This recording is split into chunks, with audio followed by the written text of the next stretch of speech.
Hello hello बच्चा party, क्या हाल चाल। सरम बढ़िया, आप सुनाइए। चलो, बहुत बहुत स्वागत है।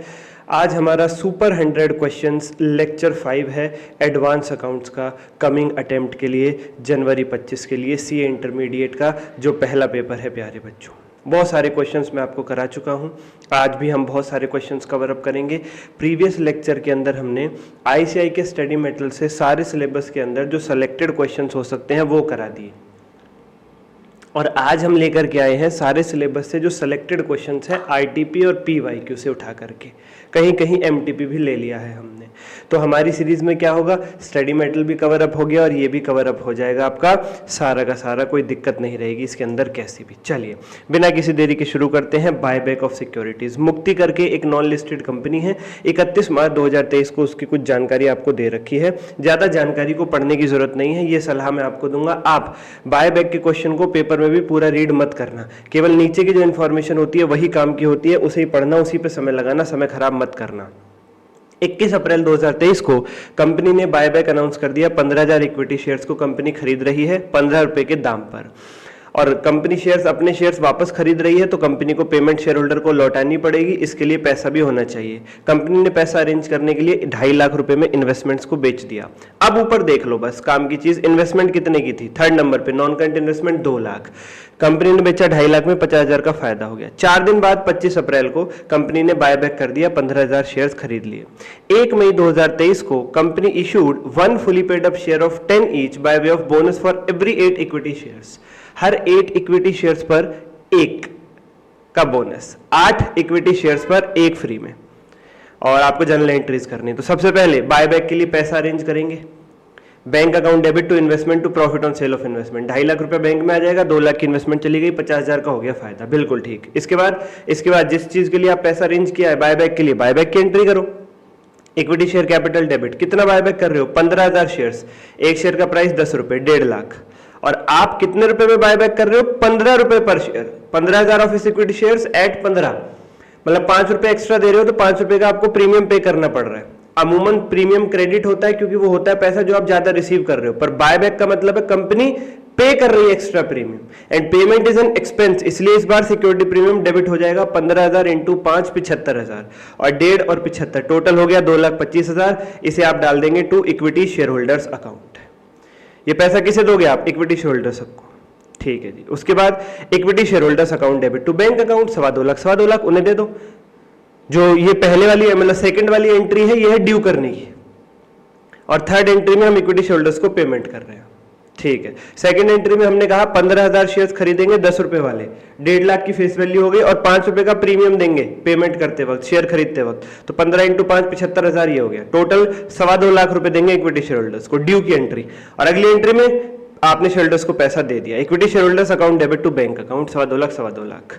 इक्विटी शेयर्स बायबैक अकाउंट भी यूज कर सकते हैं जैसा आपके स्टडी मेटेरियल ने कर रखा है, या इक्विटी शेयर होल्डर्स अकाउंट भी यूज कर सकते हैं, कोई दिक्कत नहीं है।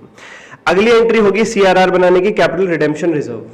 ये जनरल रिजर्व और पीएनएल में से आप बनाएंगे, जनरल रिजर्व या फिर PNL account debit to CRR capital redemption reserve 1.5 lakh. ये किस अमाउंट से बनता है, जितने की फेस वैल्यू डेबिट हो रही है शेयर कैपिटल में।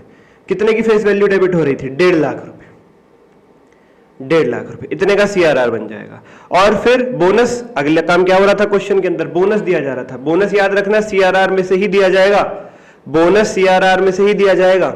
सीआरआर बनाते इसलिए कि कल को अगर बोनस की जरूरत पड़ी तो ये पैसा यूज कर लेंगे। एक और उद्देश्य भी होता है सीआरआर बनाने का कि मालिक अपना पैसा निकाल के भाग रहे हैं, 15,000 इक्विटी शेयर होल्डर्स अपने शेयर्स निकाल के भाग गए, और रह गए कौन, डिवेंचर होल्डर्स वगैरह वगैरह। तो कंपनी उनकी आउटसाइडर्स की सिक्योरिटी हर्ट कर रही है, इसलिए कंपनीज एक्ट का रूल है कि सीआरआर बनाइए। तो अगली एंट्रीज क्या होंगी, सीआरआर से बोनस देने की, CRR to bonus to equity shareholder, और bonus to equity shareholder to equity share capital.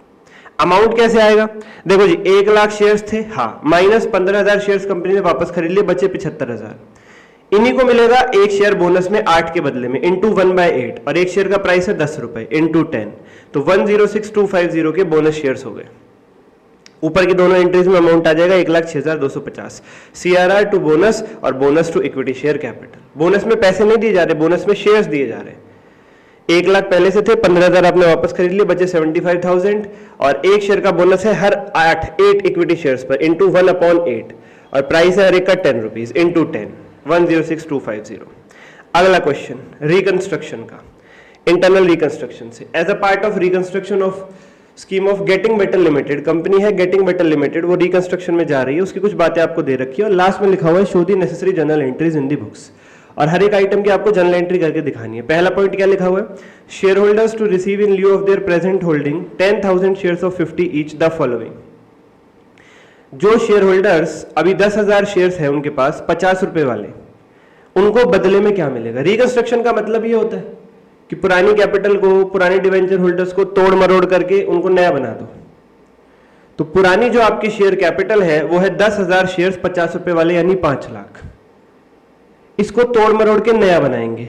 15,000 fully paid equity shares of 10 each, 12% fully paid preference shares 2/5 के रेशियो में, और 50,000 की बैंक से payment to pay them 50,000, and जो भी बच गया transfer the remaining to the reconstruction account. आइए पहले पॉइंट की एंट्री देख लेते हैं। शेयर कैपिटल अकाउंट डेबिट, अभी फिलहाल कैपिटल कितनी है 5 लाख, 10,000 शेयर्स इंटू 50, 5 लाख, ठीक है। ये पुरानी कैपिटल को आपने डेबिट करके खत्म कर दिया। अब इसको नया बनाओ। नया कैसे कैसे बना रहे हैं, आपके क्वेश्चन में लिखा था, आपके क्वेश्चन में लिखा था नया कैसे कैसे बना रहे हैं। ए पॉइंट 15,000 नए शेयर दे दो 10 रुपए वाले, तो share capital 15,000 into 10 1.5 lakh. 12% preference shares दे दो 2/5 के रेशियो में, to 12% preference share capital 5 lakh into 2/5, 5 lakh into 2/5 2 lakh, और बैंक से दे दो, सी पॉइंट में लिखा है 50,000, टू बैंक अकाउंट 50,000 पे कर दो। बचा कितना, 5 lakh minus 1.5, 3.5 minus 2, 1.5 minus 50, 1 lakh. जो बैलेंस 1 लाख बच गया उसे रिकंस्ट्रक्शन अकाउंट में डाल दो, टू रिकंस्ट्रक्शन अकाउंट 1 लाख रुपए, 1 lakh rupees, 1 lakh rupees. Second point में लिखा है जो 8% प्रेफरेंस शेयर कैपिटल पहले से मौजूद है 3 लाख रुपए की, उसे राइट डाउन कर दो, 50 रुपए पे ले आओ, जिसकी ओरिजिनल फेस वैल्यू 100 रुपए। मतलब 100 की चीज को 50 करना है, आधा करना है, तो 3 लाख की प्रेफरेंस शेयर कैपिटल आधी कितनी हो जाएगी, 1.5 लाख। वही हमारी अगली एंट्री है, preference share capital debit 3 lakh, पुरानी कैपिटल को डेबिट करके खत्म करो, नई कितनी बनानी है, आधी, तो प्रेफरेंस शेयर कैपिटल 1.5 लाख और बाकी का रिकंस्ट्रक्शन अकाउंट में चला जाएगा 1.5 लाख। थर्ड पॉइंट में क्या लिखा है, 14% डिबेंचर्स जो 2 लाख रुपए के हैं और जिन पे 56,000 का इंटरेस्ट अक्रूड हो चुका है, waived of 3/4 of the total amount, उन्होंने अपना 3/4 पैसा वेव्ड ऑफ यानी माफ कर दिया। डिबेंचर होल्डर्स कह रहे हैं आपकी कंपनी की टूट फूट हो रही है, मरम्मत हो रही है, रिकंस्ट्रक्शन हो रहा है, आपकी हालत खराब है, हम अपनी तरफ से आपके लिए मदद करते हैं, हमारा 3/4 पैसा मत दो, 1/4 दे दो खाली। सर ऐसे डिबेंचर होल्डर्स किस्मत से ही मिलते हैं, बिल्कुल ठीक बात है, पर उन्हें भी ये लग रहा है कि 1/4 मिल जाए वही ठीक, यहां तो कुछ भी मिलने के आसार नहीं है, बिल्कुल ही हालत खराब है, इसलिए वो कह रहे हैं 3/4 डूबा, ठीक है 1/4 तो दो। कंपनी ने कहा remaining being paid in cash, 1/4 आपको कैश दे देते हैं। इसकी एंट्री क्या होगी, 14% डिबेंचर्स 2 लाख रुपए के और उन पे इंटरेस्ट अक्रूड 56,000, ये आपकी उधारी है, जिसमें से टू बैंक अकाउंट से आप कितना पे करोगे, केवल 1/4, 2,56,000 इंटू 1/4 64,000, और बाकी का बचा हुआ 1,92,000 रिकंस्ट्रक्शन अकाउंट में चला जाएगा, to reconstruction account 1,92,000। 14% debenture debit 2 lakh, interest accrued 56,000, to bank 2/56 का 1/4 64, और टू रिकंस्ट्रक्शन अकाउंट 1,92,000। और जो भी पैसा रिकंस्ट्रक्शन अकाउंट में आ चुका है, अंत में हम उसे कैपिटलिज्म में ट्रांसफर करने की एंट्री खुद पास करते हैं, ये क्वेश्चन नहीं बताएगा। कितना पैसा आ गया रिकंस्ट्रक्शन में, पहली एंट्री में 1 लाख, दूसरी एंट्री में 1.5 लाख, टोटल हो गया 2,50,000, और अगली एंट्री में 192, 2,50,000 plus 1,92,000 4,42,000 reconstruction account debit to capitalism 442। आप रिकंस्ट्रक्शन अकाउंट की जगह कैपिटल रिकंस्ट्रक्शन अकाउंट भी लिख सकते हैं, कैपिटल रिडक्शन अकाउंट भी लिख सकते हैं, ये उसी के नाम है। Next, discontinuing operation. आरजू लिमिटेड का कोई बिजनेस है पैसेंजर कार्स मैन्युफैक्चर करने का और कमर्शियल व्हीकल बनाने का। Company is working on a strategic plan to shift from passenger car segment to the commercial vehicle segment over the coming 5 years। Arzoo limited 2 प्रकार की गाड़ियां बनाती है, एक तो पैसेंजर जिसमें हम और आप बैठते हैं, और एक कमर्शियल व्हीकल जो ट्रक वगैरह होते हैं, लोडिंग का काम करते हैं। कंपनी ने एक प्लान बनाया है कि अब वो पैसेंजर कार को धीरे धीरे बंद करके उस सेगमेंट को भी कमर्शियल व्हीकल पे ले जाएगी। यानी पैसेंजर कार में जो कंपनी समय और पैसा खर्च करके चल रही है, कंपनी कह रही है इसमें मजा नहीं आ रहा, धीरे धीरे अगले 5 सालों में इसे कम करके इसे भी कमर्शियल व्हीकल में ही जोड़ देंगे। यानी कंपनी कह रही है हम पैसेंजर कार वाला सेगमेंट अगले 5 साल में धीरे धीरे बंद करने वाले हैं, धीरे धीरे over the coming 5 years। However, no specific plan have been drawn up for sale of neither the division nor its. अभी कोई प्लान नहीं बनाया है इसको बंद करने का या पैसेंजर कार वाले सेगमेंट के एसेट्स को बेच देने का. As a part of its plan, it had planned that it will reduce the production of passenger car by 20% annually. जैसा कि क्वेश्चन में लिखा हुआ है 5 सालों में धीरे धीरे बंद होगा तो हर साल 20% पैसेंजर कार वाला सेगमेंट खत्म होते हुए चले जाएगा. It also plans to commence another new factory for the manufacture of commercial vehicle plus transfer of employees in a phased manner. और धीरे धीरे पैसेंजर कार वाले जो एम्प्लॉइज हैं उन्हें भी धीरे धीरे कमर्शियल व्हीकल वाले में ही ट्रांसफर करते हुए चले जाएंगे, उसी को बड़ा कर लेंगे, उसी दूसरे सेगमेंट को. दो अलग अलग सेगमेंट की बजाय एक सेगमेंट को बंद करके वहां का टाइम और एफर्ट दूसरे में ही लगा के उसी को बड़ा कर देंगे. ये प्लान है. You are required to comment if mere gradual phasing out can be considered as discontinuing operation AS 24 के हिसाब से. क्वेश्चन कह रहा है आप बताइए क्या AS 24 के हिसाब से ये डिसकंटिन्यूइंग ऑपरेशन बन जाएगा? क्या AS 24 के हिसाब से ये डिसकंटिन्यूइंग ऑपरेशन बन जाएगा? देखिए AS 24 के हिसाब से डिसकंटिन्यूइंग ऑपरेशन बनने के लिए एक तो प्लान होना जरूरी है और वो प्लान अनाउंस हो चुका हो. क्वेश्चन में लिखा था प्लान नहीं बना है तो वो शर्त टूट गई. दूसरा AS 24 में साफ साफ लिखा है कि अगर आप एक झटके से बंद नहीं करते हो, धीरे धीरे कोई सेगमेंट बंद करते हो तो फिर उस पर AS 24 नहीं लगेगा, फिर वो डिसकंटिन्यूइंग ऑपरेशन नहीं बनेगा. और आपके क्वेश्चन में लिखा था कि आप पैसेंजर कार वाले सेगमेंट को एक झटके में बंद नहीं कर रहे हो, धीरे धीरे बंद कर रहे हो, 5 साल में 20% करके खत्म करते जा रहे हो. तो ये हुआ ग्रेजुअल फेजिंग आउट और साफ साफ AS 24 में लिखा है gradual phasing out, discontinuing operation नहीं है, उस पर AS 24 नहीं लगेगा. इसको होमवर्क मार्क करें. अगला क्वेश्चन कोई डाउट है कनेक्ट करना पूछ लेना, इसको होमवर्क मार्क करेंगे. Next AS 15 employ benefits. Hello limited belongs to manufacturing industry. Hello limited manufacturing का काम करती है. Company received an actual valuation for the first time for its pension scheme which revealed a surplus of 12 lakh. Company ने pension scheme का actual valuation से surplus है 12 लाख रुपए का. It wants to spread the same over the next 2 years bye reducing the annual contribution to 4 lakh instead of 10 lakh. और इस 12 लाख के फायदे को ये अगले 2 सालों में बांटना चाहते हैं. 10-10 लाख के कंट्रीब्यूशन को 6-6 लाख से कम करके 4-4 लाख पे ले आना चाहते हैं और वो 6-6 लाख यानी टोटल 12 लाख का जो फायदा है उसे अगले 2 साल में एडजस्ट करना चाह रहे हैं. एवरेज रिमेनिंग लाइफ जो एम्प्लॉइज की है वो 6 साल बची हुई है. आप बताइए क्या कंपनी ठीक काम कर रही है? बहुत ही छोटा सा क्वेश्चन है, आईटीपी में था तो हमने उठा लिया है. कभी कोई भरोसा नहीं, आईटीपी से स्ट्रेट फॉरवर्ड क्वेश्चंस आ जाते हैं. AS 15 में इससे भी बेहतर क्वेश्चंस हो सकते हैं हमें पता है, पर ये आईटीपी से उठाया हुआ है, लेटेस्ट आईटीपी से उठाया हुआ है, इसलिए इसकी रेलेवेंस बनती है. कुछ नहीं लिखना इसके अंदर आपको कि 12 लाख रुपए का जो सरप्लस प्रॉफिट है वो सीधा का सीधा SPL में यानी P&L अकाउंट में स्टेटमेंट ऑफ प्रॉफिट और लॉस में जाएगा, उसे आप डेफर नहीं कर सकते. ये साफ साफ AS 15 कहता है. एक्चुअल वैल्यूएशन से सरप्लस है वो पूरा का पूरा तुरंत ट्रांसफर हो जाएगा P&L में, आप उसको डेफर नहीं कर सकते, इमीडिएटली P&L में जाएगा. AS 4 contingency event occurring after the balance sheet date. Surya limited के कुछ 2 पॉइंट्स आपको दे रखे हैं. पहला point, a suit against the company's advertisement was filed by party on 5 April 2023 claiming damages of 5 lakh. आपकी कंपनी के खिलाफ किसी ने केस डाला है, 5 लाख रुपए का क्लेम मांग रहे हैं. कब डाला है? 5 अप्रैल 2023 को. तो बच्चा पार्टी ध्यान रखना 31 मार्च यानी बैलेंस शीट के बाद ये घटना हुई है, और जो घटना बैलेंस शीट के बाद होती है वो नॉन एडजस्टिंग इवेंट होता है, उसे बोर्ड ऑफ डायरेक्टर्स की रिपोर्ट में डिस्क्लोज करते हैं. तो नीचे आपको यही लिखना है कि केस डाला गया है 5 अप्रैल को, बोर्ड ऑफ डायरेक्टर्स की रिपोर्ट में डिस्क्लोज करके चलेंगे. 31 मार्च के बाद केस डाला गया है, this will be called a non adjusting event. दूसरे पॉइंट में लिख रहा है 45 लाख रुपए की कोई इमूवेबल प्रॉपर्टी की सेल की बात चल रही है. कंपनी कोई प्रॉपर्टी सेल कर रही है 45 लाख रुपए की. कंपनी की बुक वैल्यू थी 30 लाख, इस प्रॉपर्टी की बुक वैल्यू थी 30 लाख, यानी 30 लाख की चीज को कंपनी 45 लाख में बेच रही है, 15 लाख का फायदा हो रहा है. डीड वाज रजिस्टर्ड ऑन 15 अप्रैल 2023 और एग्रीमेंट कब हुआ है सेल का? 15 अप्रैल को. कब हुआ है? 31 मार्च के बाद. तो ये भी सेम नॉन एडजस्टिंग इवेंट बनेगा, इसको भी बोर्ड ऑफ डायरेक्टर्स की रिपोर्ट में डिस्क्लोज करके चलेंगे. नीचे क्वेश्चन ने यही पूछा था, बताओ एडजस्टिंग इवेंट बनेंगे या नॉन एडजस्टिंग? दोनों ही बनेंगे non adjusting event. Adjusting event वो होते हैं जिनकी कंडीशंस 31 मार्च से पहले मौजूद थी. ये दोनों ही काम 31 मार्च से यानी बैलेंस शीट डेट के बाद हुए, दोनों ही नॉन एडजस्टिंग बनेंगे, दोनों को ही बोर्ड ऑफ डायरेक्टर्स की रिपोर्ट में डिस्क्लोज करके चलेंगे. AS 7 construction contract. कुछ डेटा आपको दे रखा है. Contract price 85 lakh. मटेरियल जो अभी तक लग चुका है 21 लाख रुपए का, इसमें से 4 लाख रुपए का माल अभी भी अनयूज्ड है. बिल्डिंग बनाने के लिए जो ठेकेदार है 21 लाख का मटेरियल यानी सीमेंट क्रेशर खरीद लाया, 17 लाख का लग चुका है बिल्डिंग में, 4 लाख का भी रखा हुआ है नीचे ही, आने वाले सालों में लगेगा. लेबर एक्सपेंस 16 लाख, लेबर लग चुकी है 16 लाख रुपए की, अभी 1 लाख रुपए पे नहीं हुआ है, लेबर का 1 लाख उधार चल रहा है. Specific contract 5 lakh, subcontract 7 lakh, advance paid 4 lakh, further cost estimated to be incurred 35 lakh. 35 lakh का खर्चा और लगेगा बिल्डिंग खत्म करते करते। आपसे पूछ रहे हैं required to compute the percentage of completion contract revenue and cost, कितने परसेंट काम कंप्लीट हो चुका है ये बताइए, और कितना कॉन्ट्रैक्ट रेवेन्यू रिकॉर्ड होगा AS7 के हिसाब से, 7 के हिसाब से, ये बताइए। कुछ नहीं करना, जितना खर्चा हो चुका है डिवाइडेड बाय जितना टोटल खर्चा लगेगा इनटू 100, उतने परसेंट काम कंप्लीट हो चुका है। मैं आपसे पूछूं कि एक बिल्डिंग बनाने में 100 रुपए लगने वाले हैं और अभी तक 50 रुपए लग चुके हैं, तो कितने परसेंट काम कंप्लीट हो गया? आप बोलोगे सर 50%।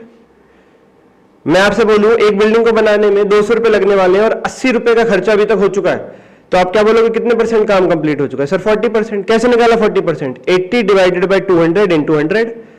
जितना खर्चा हो चुका है 80 डिवाइडेड बाय जो टोटल खर्चा लगेगा हो चुका है वो भी, प्लस जो होने वाला है वो भी, टोटल इंटू 100। वही काम आपको यहां करना है। देखो कितना खर्चा हो चुका है, पहले ये देखो। सेकंड पॉइंट, मेटेरियल 21 लाख का लग चुका है, पर 21 लाख का खरीद चुके हैं, लगा हुआ है 17 लाख का। 4 लाख अभी नीचे रखा है, वो बिल्डिंग में लगानी है, उसे मत लेना। मेटेरियल 17 लाख, लेबर ले लो पूरी 16 लाख, क्योंकि लेबर से 16 लाख का काम करवा लिया आपने। भले ही 1 लाख आपने पे नहीं करा, वो अलग बात है, काम करवा लिया लेबर से। बिल्डिंग में लेबर के हाथ लग चुके हैं, पूरे 16 लाख रुपए की मेहनत लेबर ने करी है बिल्डिंग में, तो लेबर 16 लाख आएगी। स्पेसिफिक कॉन्ट्रैक्ट कॉस्ट 5 लाख रुपए का कोई स्पेसिफिक खर्चा है। सब कॉन्ट्रैक्ट कॉस्ट 7 लाख, ये भी ले लो, ये भी ले लो। सब कॉन्ट्रैक्ट क्या होता है? ठेकेदार से अकेले से काम पूरा नहीं होगा, उसने किसी दूसरे ठेकेदार को थोड़ा सा काम सौंप दिया इस बिल्डिंग का, और 7 लाख रुपए उसका खर्चा तय हुआ है, वो ले लो 7 लाख रुपए यहां पे। अब उसमें से एडवांस कितना दे दिया कितना नहीं दिया उससे मतलब नहीं है, उसका टोटल खर्चा सब कॉन्ट्रैक्टर का जो तय हुआ है वो ले लो। और ये हो गया आपका 17, 16, 5 और 7। अभी तक जो कॉस्ट लग चुकी है वो है 45। और 6th पॉइंट कह रहा है जो अभी और कॉस्ट लगेगी, फर्दर कॉस्ट एस्टिमेटेड, वो है 35। तो टोटल कितना हो जाएगा? 45 लग चुका है, 35 और लगेगा, 80 हो गया टोटल। तो कितने परसेंट काम कंप्लीट हो गया? 45 lakh divided by 80 lakh into 100।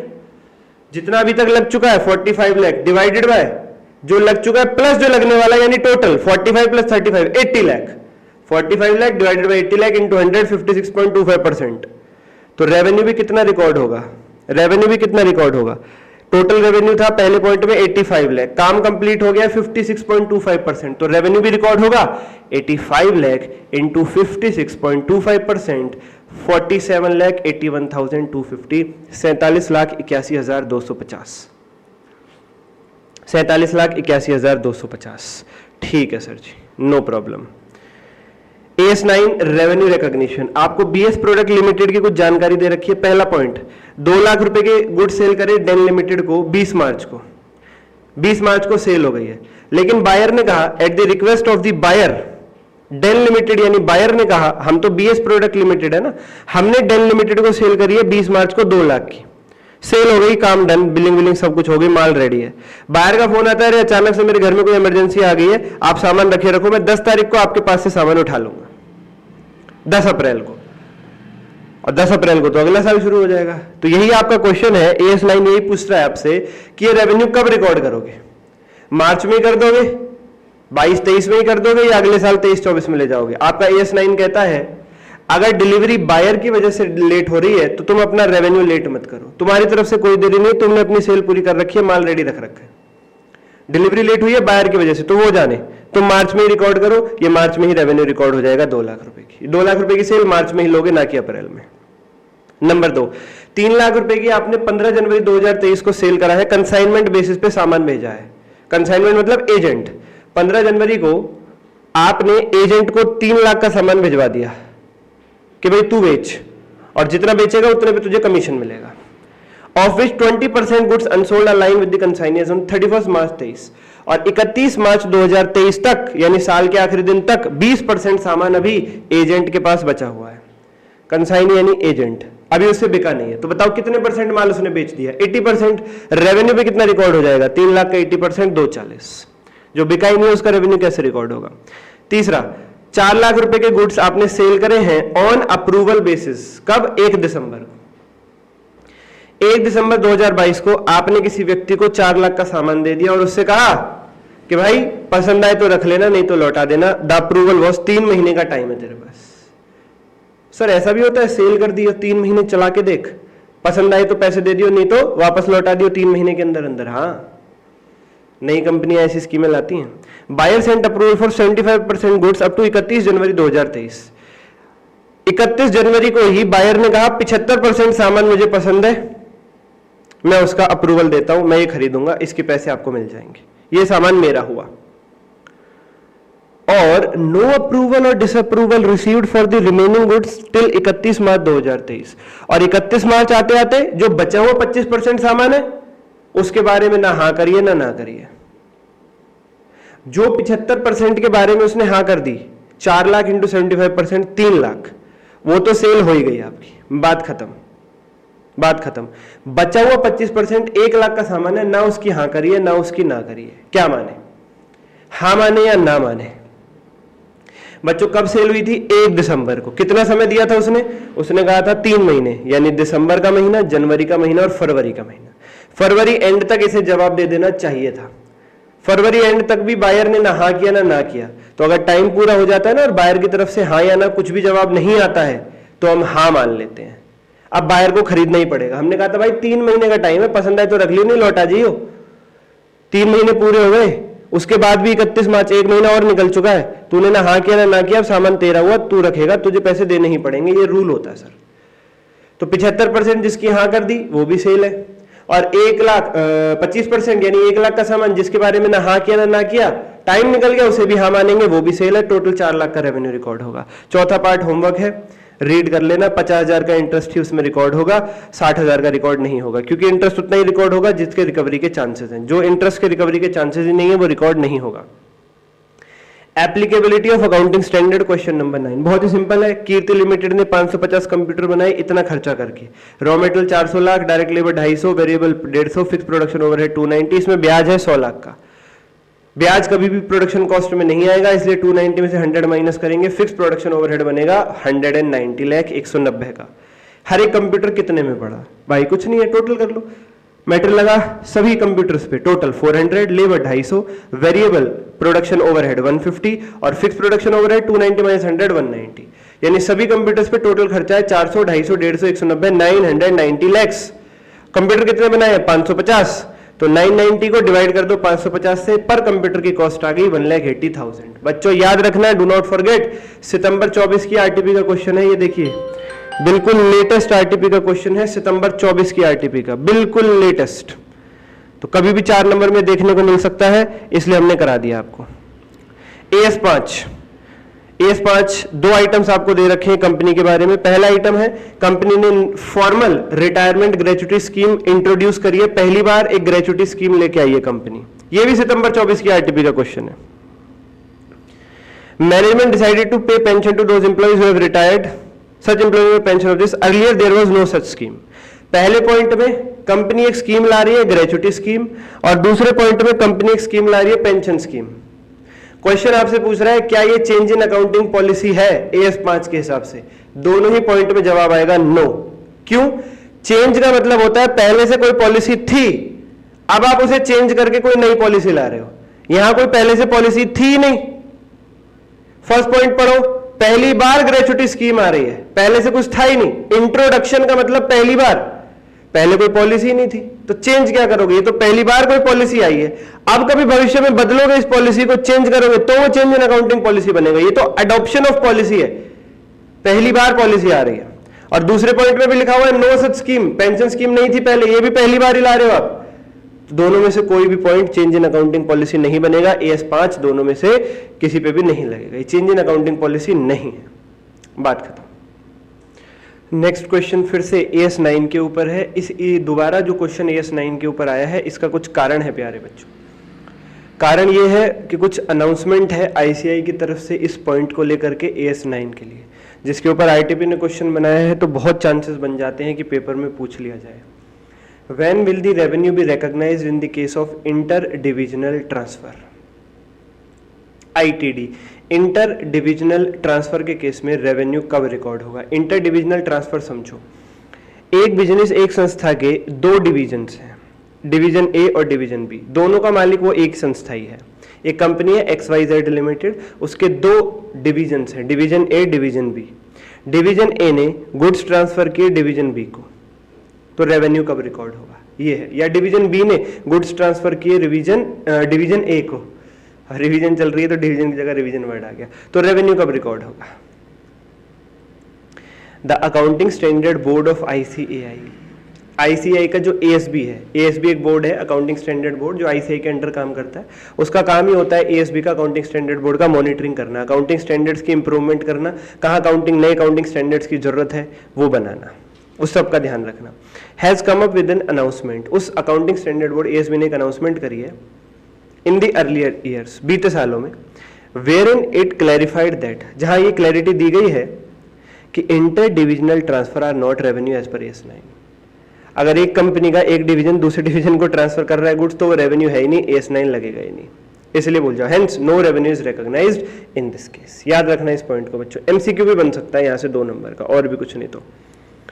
11वां AS11 आ गया। क्वेश्चन नंबर 12, अल्फा लिमिटेड ने कोई प्रॉपर्टी प्लांट इक्विपमेंट यानी कोई फिक्स्ड एसेट खरीदा है डॉलर में, यानी इंपोर्ट किया है विदेश से, USA से खरीदा है $50 लाख का कोई फिक्स्ड एसेट 1 अप्रैल 2023 को, और कैसे खरीदा है? Fully finance by the foreign currency loan, America में किसी से लोन लेके, अमेरिका के ही एक बैंक से लोन ले लिया $50 लाख का, और वहां से एक फिक्स्ड एसेट खरीद लिया।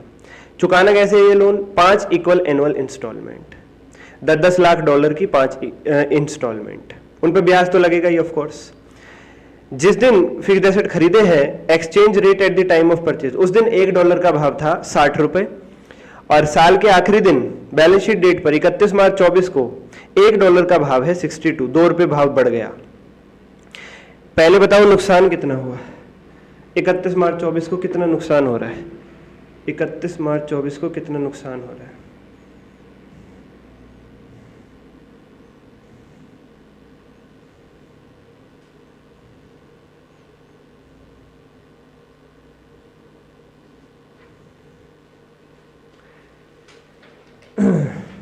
सर 2 रुपए का दाम बढ़ गया, 2 रुपए का दाम बढ़ गया, राइट। और 31 मार्च 24 को आप कितनी पेमेंट करके चलोगे?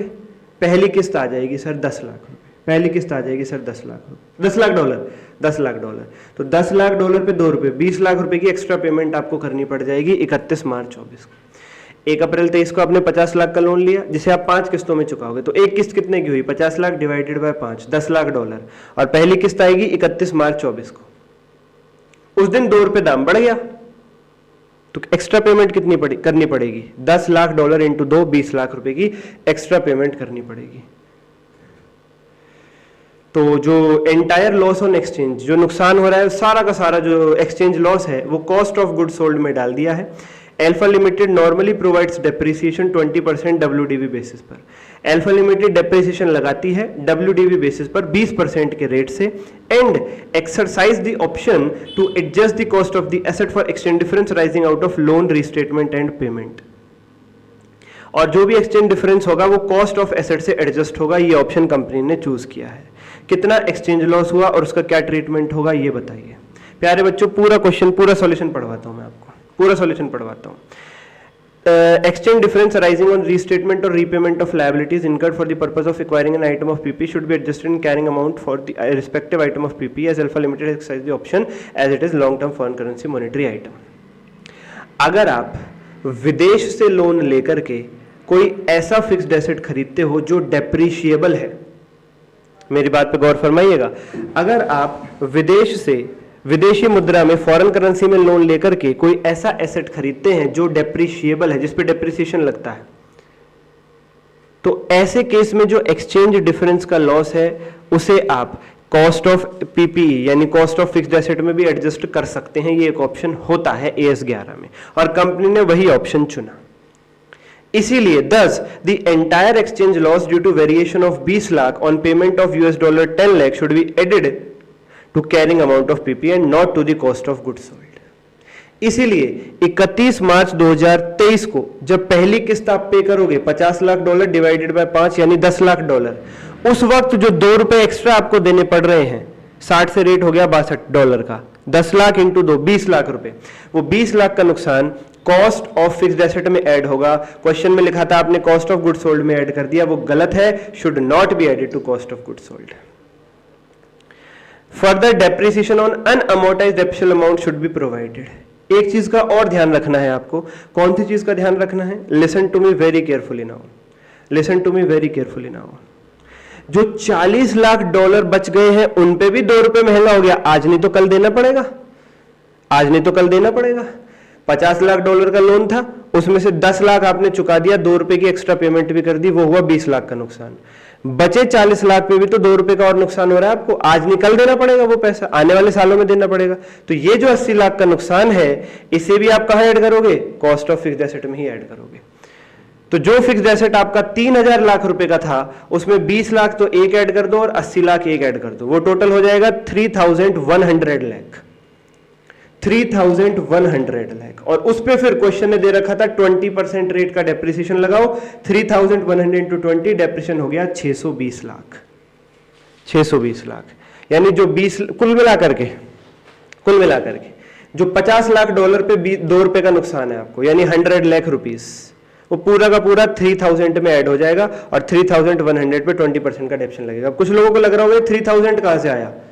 भाई बिल्कुल सिंपल है, 50 लाख डॉलर का लोन लिया था आपने और जिस दिन लोन लिया उस दिन दाम 60 रुपए था, तो 50 लाख इंटू 60, 3000 लाख रुपए में खरीदा आपने अपना एसेट। ठीक है सर, ठीक है सर, खत्म होता है। बहुत ही इंपॉर्टेंट क्वेश्चन था, बहुत ही इंपॉर्टेंट क्वेश्चन था। नेक्स्ट आ रहा है हमारे पास प्यारे बच्चों, government grant AS12। Energy limited ने एक जनरेटर खरीदा 1 अप्रैल 23 को 100 लाख यानी 1 करोड़ का। अगले दिन 2 अप्रैल को उसने Indian renewable energy development authority IREDA से सब्सिडी मांगी।